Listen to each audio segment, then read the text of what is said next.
नमस्कार। आज हम एक ऐसे दस्तावेज पर बात करने वाले हैं जो किसी भी देश की बुनियाद होता है, संविधान। ये शब्द हम अक्सर सुनते हैं, लेकिन इसका असल मतलब क्या है? ये बनता कैसे है? इसके अंदर क्या होता है? और सबसे ज़रूरी बात, ये हमारे और देश के लिए इतना अहम क्यों है?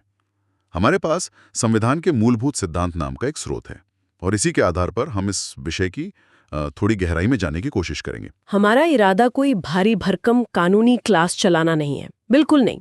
बल्कि ये समझना है कि संविधान सिर्फ नियमों की किताब क्यों नहीं है। ये वो धुरी है जिसके चारों ओर शासन घूमता है। ये हमारे अधिकारों का कवच है और ये एक तरह से देश का भविष्य तय करने वाला नक्शा भी। कभी सोचा है सरकार को काम करने की ताकत भाई कहाँ से मिलती है, और उस ताकत पर लगाम कौन लगाता है? हम नागरिकों को क्या अधिकार मिले हैं? इन सारे बड़े सवालों का जवाब अक्सर एक ही जगह मिलता है, संविधान में। तो चलिए इसी जटिल लेकिन दिलचस्प दस्तावेज को समझने की कोशिश करते हैं। शुरुआत करते हैं सबसे बुनियादी सवाल से। संविधान को अक्सर देश का सर्वोच्च कानून कहा जाता है। ऐसा क्यों? इसका क्या मतलब है? हाँ, ये एक बेहतरीन शुरुआती बिंदु है। देखिए, सर्वोच्च कानून कहने का सीधा सा मतलब है कि देश में कोई भी दूसरा कानून, कोई भी सरकारी आदेश या कोई भी कार्यवाही वो संविधान के खिलाफ नहीं जा सकती। अगर कोई कानून संविधान के किसी प्रावधान का उल्लंघन करता है, तो उसे अदालतें रद्द कर सकती हैं। ये वो नींव है, आप कह सकते हैं, जिस पर पूरे देश का कानूनी और शासनिक ढांचा टिका होता है। असल में संविधान ही तय करता है कि सरकार कैसे बनेगी, उसकी अलग-अलग शाखाओं जैसे संसद या विधानसभा, सरकार यानी कार्यपालिका, और अदालतें यानी न्यायपालिका, इनकी शक्तियां क्या होंगी, अच्छा। उनकी सीमाएं क्या होंगी और वे काम कैसे करेंगी। ये एक तरह से सत्ता के मनमाने इस्तेमाल को रोकता है और सुनिश्चित करता है कि शासन नियमों के अनुसार चले। ओके, तो ये एक तरह का मास्टर प्लान है जो सब कुछ तय करता है।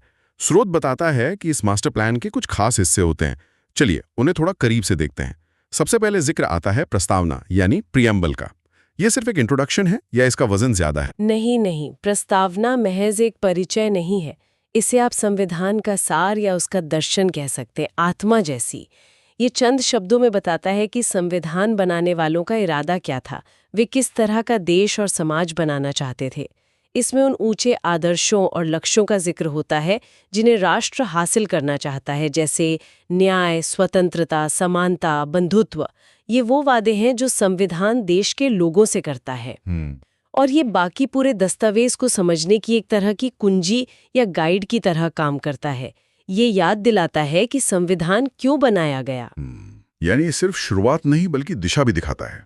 ओके, इसके बाद आते हैं मौलिक अधिकार यानी फंडामेंटल राइट्स, जिनका जिक्र हमारे स्रोत में भी है, जैसे बोलने की आज़ादी, इकट्ठा होने की आज़ादी, बराबरी का हक। ये अधिकार इतने मौलिक क्यों माने जाते हैं? इनकी गारंटी देना क्यों जरूरी है? हाँ, इन्हें मौलिक इसलिए कहा जाता है क्योंकि ये किसी भी इंसान की गरिमा, उसके विकास और एक सार्थक जीवन जीने के लिए ज़रूरी माने जाते हैं। ये न्यूनतम अधिकार हैं। ये वो अधिकार हैं जो राज्य या कोई और संस्था व्यक्ति से छीन नहीं सकती, वैसे कुछ विशेष परिस्थितियों को छोड़कर। अच्छा। और इनकी गारंटी देना इसलिए ज़रूरी है ताकि नागरिक बिना किसी डर या दबाव के जी सकें, अपनी राय रख सकें और सबसे अहम, सरकार की शक्तियों पर एक सीमा बनी रहे। ये अधिकार एक तरह से नागरिक और राज्य के बीच शक्ति संतुलन बनाते हैं, है ना? सही बात है। ये सुनिश्चित करते हैं कि राज्य नागरिकों पर हावी ना हो जाए। और दिलचस्प बात यह है कि ये अधिकार सिर्फ कागज पर नहीं होते। ज्यादातर मामलों में अगर इनका उल्लंघन होता है तो नागरिक सीधे अदालत जा सकते हैं। तो ये नागरिकों के हाथ में एक तरह का सुरक्षा कवच है। लेकिन स्रोत एक और चीज का जिक्र करता है, निर्देशक सिद्धांत यानी डायरेक्टिव प्रिंसिपल्स। ये मौलिक अधिकारों से कैसे अलग हैं? स्रोत कहता है कि ये सामाजिक आर्थिक कल्याण के लिए सरकार को गाइड करते हैं, जैसे सामाजिक न्याय या पर्यावरण की रक्षा। हाँ, ये एक बहुत महत्वपूर्ण अंतर है और इसे समझना जरूरी है। जैसा हमने कहा, मौलिक अधिकार आमतौर पर कानूनी तौर पर लागू करने योग्य होते हैं, जस्टिसेबल जिन्हें कहते हैं। हाँ। लेकिन निर्देशक सिद्धांत उस तरह से लागू करने योग्य नहीं है। मतलब अगर सरकार किसी निर्देशक सिद्धांत पर पूरी तरह अमल नहीं कर पाती है तो आप उसे लेकर सीधे अदालत नहीं जा सकते। ये सिद्धांत असल में सरकार के लिए नैतिक और राजनीतिक दिशा निर्देश है। ये बताते हैं कि सरकार को नीतियां और कानून बनाते समय किन लक्ष्यों और आदर्शों को ध्यान में रखना चाहिए। इनका उद्देश्य एक कल्याणकारी राज्य, एक वेलफेयर स्टेट की स्थापना करना है। अच्छा, कल्याणकारी राज्य। हाँ, जहाँ सामाजिक और आर्थिक न्याय हो, अवसरों की समानता हो और संसाधनों का बंटवारा ज्यादा न्यायपूर्ण तरीके से हो। ये भविष्य के लिए एक विजन की तरह है। यानी मौलिक अधिकार वो हैं जो हमें अभी मिले हैं और जिनकी हम मांग कर सकते हैं, जबकि निर्देशक सिद्धांत वो लक्ष्य हैं जिनकी तरफ सरकार को बढ़ना है। ये दिलचस्प है। संविधान का एक और अहम काम है सरकार की संरचना तय करना। विधायिका, कार्यपालिका, न्यायपालिका की भूमिकाएं और शक्तियां, इसके बारे में स्रोत क्या बताता है? बिल्कुल, संविधान सिर्फ अधिकार और लक्ष्य ही नहीं बताता, बल्कि ये भी बताता है कि देश का शासन चलेगा कैसे। ये सरकार की 3 मुख्य अंगों, विधायिका जो कानून बनाती है, कार्यपालिका जो कानून लागू करती है और शासन चलाती है, और न्यायपालिका जो कानूनों की व्याख्या करती है और विवाद सुलझाती है, इनकी शक्तियों और जिम्मेदारियों का बंटवारा करता है। ओके। इसे शक्तियों का पृथक्करण या सेपरेशन ऑफ पावर्स कहते हैं। इसका मकसद ये सुनिश्चित करना है कि सारी ताकत किसी एक ही अंग के हाथ में ना आ जाए, जिससे तानाशाही का खतरा पैदा हो सकता है। और ये तीनों अंग एक दूसरे पर नजर भी रखते हैं, जिसे नियंत्रण और संतुलन यानी चेक्स एंड बैलेंसेस कहा जाता है। हाँ, ये सुना है। ये पूरी व्यवस्था सरकार को प्रभावी ढंग से काम करने और साथ ही उसकी शक्तियों को सीमित रखने के लिए डिजाइन की गई है। ये नियंत्रण और संतुलन वाली बात काफी अहम लगती है, लेकिन क्या संविधान हमेशा एक जैसा रहता है? जाहिर है, समाज बदलता है, जरूरतें बदलती हैं। स्रोत में संशोधन यानी अमेंडमेंट्स की प्रक्रिया का भी जिक्र है। पर यहाँ एक सवाल उठता है, अगर संविधान इतना बुनियादी दस्तावेज है, तो क्या उसमें बार बार बदलाव करना उसकी स्थिरता और मूल भावना को कमजोर नहीं करता? महत्वपूर्ण सवाल है। देखिए, संविधान को स्थिरता देनी चाहिए, ये सच है। लेकिन अगर वो बिल्कुल पत्थर की लकीर बन जाए और समय के साथ बदलती हुई सामाजिक, आर्थिक या राजनीतिक सच्चाइयों को जगह ना दे, तो वो अप्रासंगिक हो सकता है, या फिर समाज में इतना तनाव पैदा हो सकता है कि लोग उसे मानने से ही इनकार कर दे। सही बात है। इसीलिए लगभग हर संविधान में बदलाव यानी संशोधन की प्रक्रिया होती है। ये प्रक्रिया संविधान को एक जीवंत दस्तावेज, एक लिविंग डॉक्यूमेंट बनाती है, जो नई चुनौतियों और आकांक्षाओं के साथ खुद को ढाल सके। लेकिन हाँ, आपने जो स्थिरता की बात कही, वो भी उतनी ही जरूरी है। इसीलिए संशोधन की प्रक्रिया को आमतौर पर जानबूझकर थोड़ा मुश्किल बनाया जाता है। अच्छा, कैसे? जैसे कि संसद में विशेष बहुमत की जरूरत या कुछ मामलों में राज्यों की सहमति। ऐसा इसलिए ताकि संविधान के मूल सिद्धांतों को आसानी से या किसी एक सरकार की मनमर्जी से ना बदला जा सके। ये स्थिरता और लचीलेपन के बीच एक नाजुक संतुलन साधने की कोशिश है। समझ गया। तो ये बदलाव की इजाजत देता है, लेकिन सोच समझकर। अब अगर हम संविधान के मुख्य कामों मतलब फंक्शंस को देखें, तो स्रोत कुछ खास बातें गिनाता है। पहला तो वही है जिसकी हमने बात की, सरकार का ढांचा खड़ा करना। हाँ, ये सबसे पहला और बुनियादी काम है। कौन कानून बनाएगा, कौन लागू करेगा, कौन न्याय करेगा, उनके बीच रिश्ते कैसे होंगे, ये सब संविधान तय करता है। इसी शासन में एक व्यवस्था और स्पष्टता आती है। हर किसी को पता होता है कि किसकी क्या भूमिका और सीमा है। दूसरा काम बताया गया है व्यक्तिगत अधिकारों की सुरक्षा। ये हमने मौलिक अधिकारों के संदर्भ में देखा। बिल्कुल, ये काम सीधे तौर पर मौलिक अधिकारों की गारंटी से जुड़ा है। संविधान नागरिकों को राज्य की मनमानी या ज्यादती से बचाता है। ये सुनिश्चित करता है कि हर व्यक्ति को सम्मान और बराबरी के साथ जीने का हक मिले।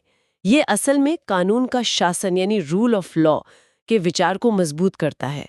मतलब देश कानून से चलेगा, किसी व्यक्ति की मर्जी से नहीं, और कानून सबके लिए बराबर होगा। तीसरा काम थोड़ा अप्रत्याशित सा लगता है, राष्ट्रीय एकता को बढ़ावा देना।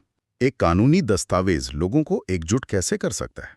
ये सवाल अक्सर उठता है। सही कहा आपने। देखिए, जब एक देश के सभी नागरिक, चाहे उनकी भाषा, धर्म, जाति या क्षेत्र कुछ भी हो, एक ही संविधान के दायरे में आते हैं, उन्हें समान अधिकार और कर्तव्य मिलते हैं, और वे देश के साझा लक्ष्यों और मूल्यों, जो अक्सर प्रस्तावना में दिखते हैं, से खुद को जुड़ा हुआ महसूस करते हैं, तो ये अपने आप में एकता की भावना को बढ़ावा देता है। ये एक साझा पहचान का आधार बनता है कि हम सब एक ही संवैधानिक व्यवस्था का हिस्सा है। ये मनोवैज्ञानिक स्तर पर बहुत अहम होता है, खासकर भारत जैसे विविधताओं वाले देश में। ये एक दिलचस्प पहलू है। चौथा काम बताया गया है स्थिरता प्रदान करना। ये कैसे? सोचिए, अगर देश चलाने के नियम हर कुछ साल में या हर नई सरकार के आने पर पूरी तरह बदल जाएं, तो क्या होगा? अराजकता फैल जाएगी ना? हाँ, बिल्कुल। संविधान शासन के बुनियादी नियमों को स्थायित्व देता है। सरकारें आती जाती रहती हैं, लेकिन देश का मूल ढांचा और प्रक्रियाएं बनी रहती हैं। ये राजनीतिक और कानूनी स्थिरता निवेशकों का भरोसा बढ़ाती है, योजना बनाना संभव करती है और देश के दीर्घकालिक विकास के लिए जरूरी माहौल तैयार करती है। और पांचवा काम, जो शायद आज के दौर में सबसे ज्यादा प्रासंगिक लगता है, सरकारी शक्ति को सीमित करना। हाँ, ये संविधान के सबसे महत्वपूर्ण उद्देश्यों में से एक है। इतिहास गवाह है कि असीमित शक्ति अक्सर भ्रष्टाचार और अत्याचार की ओर ले जाती है। संविधान सरकार पर कई तरह की सीमाएं लगाता है, मौलिक अधिकारों के जरिए, शक्तियों के बंटवारे के जरिए, स्वतंत्र न्यायपालिका के जरिए और तय प्रक्रियाओं का पालन करने की बाध्यता के जरिए।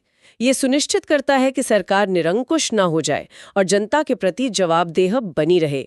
ये लोकतंत्र का एक बुनियादी सिद्धांत है कि शक्ति जनता से आती है और उसका इस्तेमाल जनता के हित में सीमाओं के भीतर रहकर ही होना चाहिए। इन कामों को समझने के बाद ये और भी साफ हो जाता है कि संविधान इतना महत्वपूर्ण क्यों है।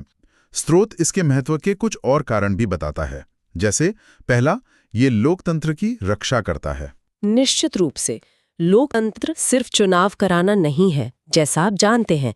यह स्वतंत्र और निष्पक्ष चुनाव, मौलिक अधिकारों की गारंटी, कानून का शासन, शक्तियों का बंटवारा और सरकार की जवाबदेही जैसे सिद्धांतों पर टिका होता है।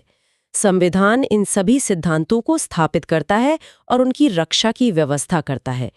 यह सुनिश्चित करता है कि सत्ता का हस्तांतरण शांतिपूर्ण ढंग से हो और सरकारें मनमाने तरीके से काम ना करें। दूसरा महत्व बताया गया है कानून के शासन को बढ़ावा देना। हमने इसका जिक्र किया, पर इसका असली मतलब क्या है? कोई भी व्यक्ति, चाहे वो प्रधानमंत्री हो, कोई बड़ा अधिकारी हो या आम नागरिक, कानून से ऊपर नहीं है। सबको कानून का पालन करना होगा और कानून के सामने सब बराबर हैं। सरकार को भी अपने सारे काम कानून के दायरे में रहकर ही करने होते हैं। ये मनमानी को रोकता है और एक सभ्य समाज की नींव रखता है, जहां अधिकार और कर्तव्य स्पष्ट हो और विवादों का निपटारा नियमों के आधार पर हो। अच्छा, तीसरा महत्व थोड़ा चौंकाने वाला लग सकता है। ये आर्थिक विकास को बढ़ावा दे सकता है। भला एक कानूनी दस्तावेज अर्थव्यवस्था में कैसे मदद करता है? हाँ, ये अप्रत्यक्ष लेकिन महत्वपूर्ण तरीके से मदद करता है। देखिए, जब किसी देश में एक स्थिर संवैधानिक व्यवस्था होती है, जहां कानून का शासन हो, संपत्ति के अधिकार सुरक्षित हों, अनुबंधों यानी कॉन्ट्रैक्ट्स को लागू कराया जा सके, अच्छा, और व्यापारिक विवादों का निपटारा निष्पक्ष और समय पर होने की उम्मीद हो, तो इससे निवेशकों और उद्यमियों का भरोसा बढ़ता है। सही। उन्हें लगता है कि उनका निवेश सुरक्षित रहेगा और उन्हें व्यापार करने के लिए एक अनुमानित मतलब प्रिडिक्टेबल माहौल मिलेगा। सही। ये चीजें आर्थिक गतिविधियों को बढ़ावा देती हैं और विकास के लिए जमीन तैयार करती हैं। अस्थिरता और मनमानी वाले माहौल में आर्थिक विकास मुश्किल होता है। और चौथा महत्वपूर्ण बिंदु है, ये सामाजिक न्याय को प्रोत्साहित करता है। हाँ, कई संविधानों में, खासकर आधुनिक संविधानों में, सामाजिक न्याय पर विशेष जोर होता है।